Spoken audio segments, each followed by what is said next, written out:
Hey, what's going on? It's Sunshine. And E. All right.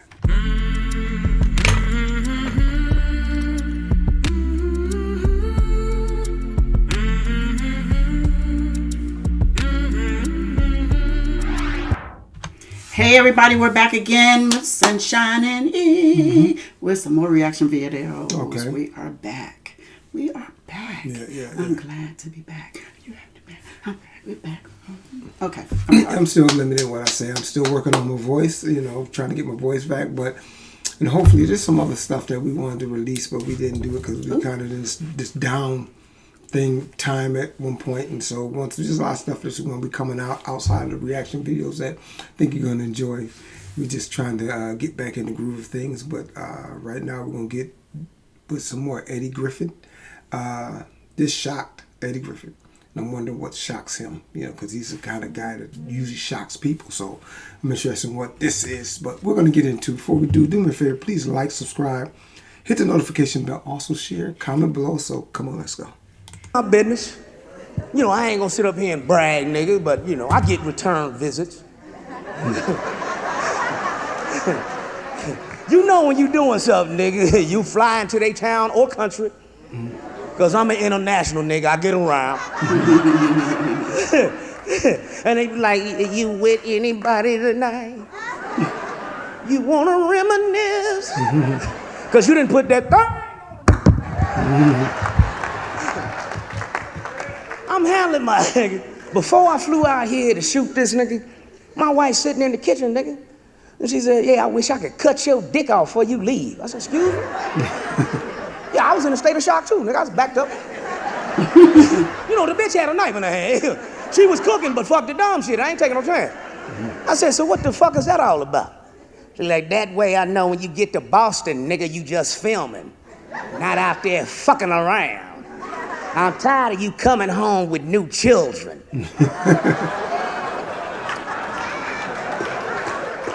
I didn't have no answer for that, I got 10 kids, nigga. I ain't telling on myself. I was quiet in a motherfucker. I was mad too, nigga. I'm sitting in the kitchen. This bitch, you don't hit me with a zinger. I'm the comedian in this motherfucking family. I'm the nigga that tell the jokes. You don't hit me with a lunch line and shut me the fuck up. Shit, who the fuck you think you is? Bitch, you out your motherfucking mind. I'll fuck you. I said all that shit to myself. She had the knife in her hand, nigga. I ain't stupid, I almost missed the flight getting here, nigga. Cause I hate losing, nigga. I don't know how to lose, nigga. So, nigga, I'm sitting there till my brain turned back on. I'm like, this bitch ain't gonna just leave me with this shit. Nigga, my brain finally turned back on. I said, what you got against kids? Just cause they ain't yours? That bitch threw that knife, nigga. I can see I made it here safely. I was thinking about the shit on the flight, nigga. I said, damn, now all this time I thought she was getting upset over stupid shit, because I live in Vegas, nigga, like coming home the next afternoon. I'm trying to win my money back, nigga. And immediately she think a nigga fucking. You out there fucking? Not all the time. No, I'm an honest nigga, not all the time. Nigga, I'm happy. So he had children out of wedlock? I guess that's what he said. I really never followed him deep into his personal stuff. Well, I haven't either, so yeah. But there's like a lot of them out there, because they be getting around, especially, the guys that, there's a lot of singers and stuff and people that be in, I guess, the film industry, they may run into that from time to time, so. But 10? Was he serious about that, or was that part of his joke? I don't know. Look it up. I wouldn't be surprised. I wouldn't necessarily be surprised. A lot of them guys, because a lot of them guys, they start off young. You guys, when Eddie Griffin probably really started, really getting his name out there, he probably was under 30. So he probably still in them early years, prime 20 years. So yeah, he probably was. He might have had a couple before he got married, but I don't know. She made it seem like while he was married. Oh yeah, maybe it has something too. I'm just saying, maybe add to the collection, But I don't know, But I don't know. I never really.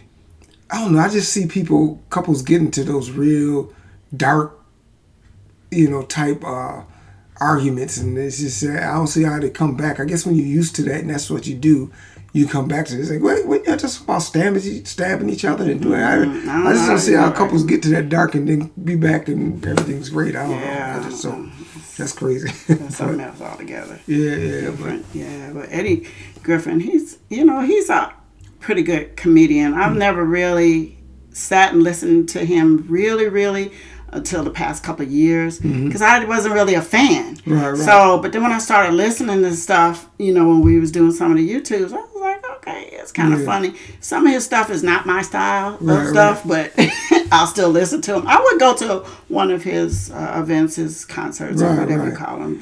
He's kind of changed to me a little bit from the beginning. I think he's naturally funny because I watch even in interviews he can, do some things that's funny. But I think because he's naturally funny, he can just like kind of, hey, say this is what I'm gonna talk about in my set. It kind of go off his natural abilities because I know before when he first started, I seen the setup and the bring it here and to tell storytelling and all this. So now he just kind of has a subject, he talks about it and it's still funny, still worth the money, but it just seems a little different than when he first came out. It's just he kind of relying on more so, I should say, on, not necessarily the techniques of it, but just the general funniness to it. Because I've always said on previous things that, or believe that he kind of got the Richard Pryor feel, and he did in here a Richard Pryor thing where he said all this stuff, but I said that to myself. That's a joke that Richard Pryor used years ago. That's a kind of how I said it to myself. But other people, I'm sure, have used it, and but he crafted it his way.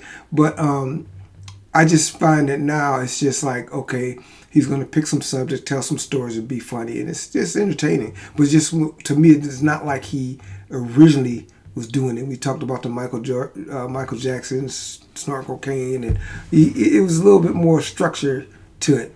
And so maybe he just got more comfortable where he didn't have to do that structure. He could just be funny. So, speaking of the Eddies, okay, so on the line of the Eddie Murphy, I like his old stuff. I don't know that I like his new stand-up. I haven't seen a new stand-up, a recent one, if he's done one. Who you talking about?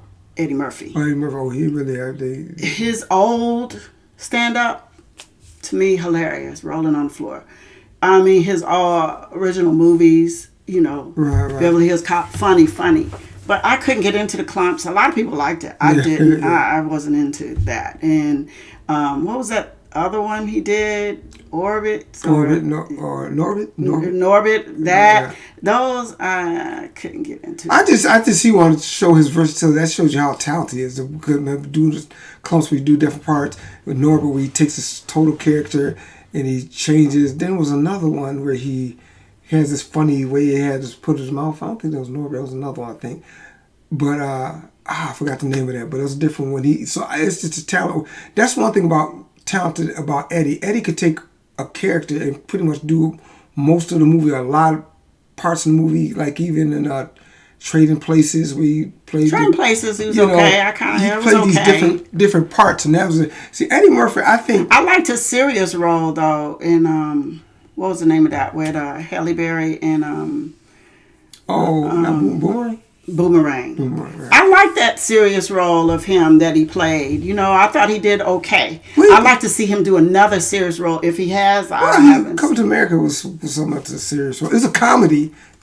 I think even Boomerang is considered a comedy, I think. But his part, the part he played in both of the movies, they were serious. I like Coming to America, but it wasn't not on the comedy side to me of him.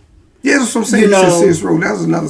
In that role was a comedy, but his role wasn't the comic relief. He was the straight guy almost in that. But I think Eddie Murphy. When you ask people who the greatest comic is, they always go Richard Pryor, and it's like, okay, Richard Pryor, and they stick Eddie Murphy. But I think if Eddie Murphy had continued, because it's like he just stopped, just doing movies and just stopped. Because really, when it comes to being a comedian, who? Stop. Eddie. He just stopped doing stuff. Yeah, Eddie Murphy. Yeah, they say he changed. He made a point to that he was going to change because when he got married, he had said something. But even when he does this thing with Jerry Seinfeld, he does some other things. He did one little movie. He still has that.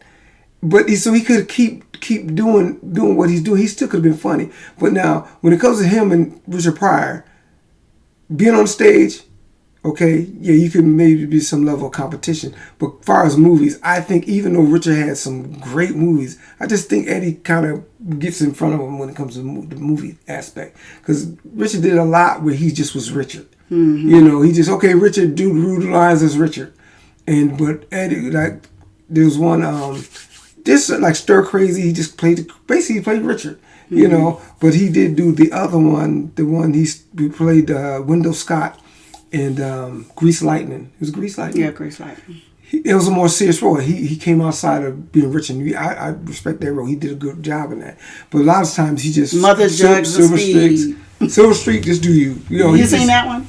Yeah. Mother Jugs of Speed. Right. So, you know, and he played in, what's it called, with... Diana Ross and Billy D. Williams, Lady Sings the Blues. He also played in, what was that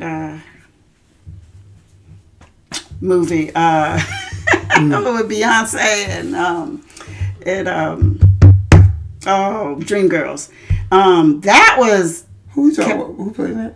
Eddie Murphy. Oh, I thought you said, okay, I was talking about Richard. Oh, wait a minute, yes, I got all mixed up. I'm sorry. We're talking about Eddie Murphy, Rich Pryor.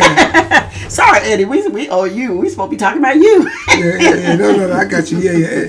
I'm sorry. Yeah. So, he played in that too, yeah. Yeah, that's true. But Eddie Griffin, I don't know that I've seen him in many movies. Eddie Griffin. He's been in a lot, though. I don't know if I've seen him any. If you name one, maybe. Yeah, what's it called? He played in your girl that's trending big time now, Jada Pinkett, in Jason's Lyric.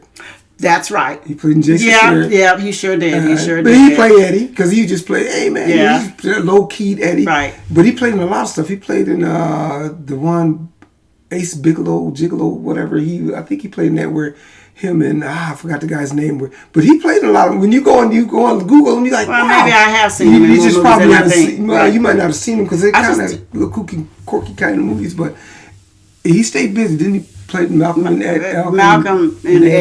Yeah, I didn't really watch that show, so I don't know. Maybe if I go back and say, man, why did I miss this? You know, just like I usually get shows when they're rerunning. Yeah. Like Seinfeld, I was late on Seinfeld. I was like, how did I sit on that? Now I'm just such a big Seinfeld fan. So I don't know. I always usually catch. I'm the late bloomer in shows. He's one that probably could, if he would adapt to what industry wants him to do, he would probably get more. But he said basically that's not his thing. He's like... movies? Yeah, movies or different scripts. There's several there's several artists out there that were probably, or comedians or... They could get more, but they're not going to conform to what, society, like there's a few of them like him, Corey Holcomb, what's the other one? T.J. Kirkland. These are guys like, I don't mind doing, but you ain't going to put me in a dress. These are not guys, you ain't going to put me in no dress. And so the guys that say, it's just Hollywood can't really deal with those guys too well. Because to Hollywood, everything's open. But I think a lot of black guys feel now I'm gonna put a black guy in a dress, although there's been a lot in a dress. Some of the most famous comedians have been in dresses, but there's been a lot of white.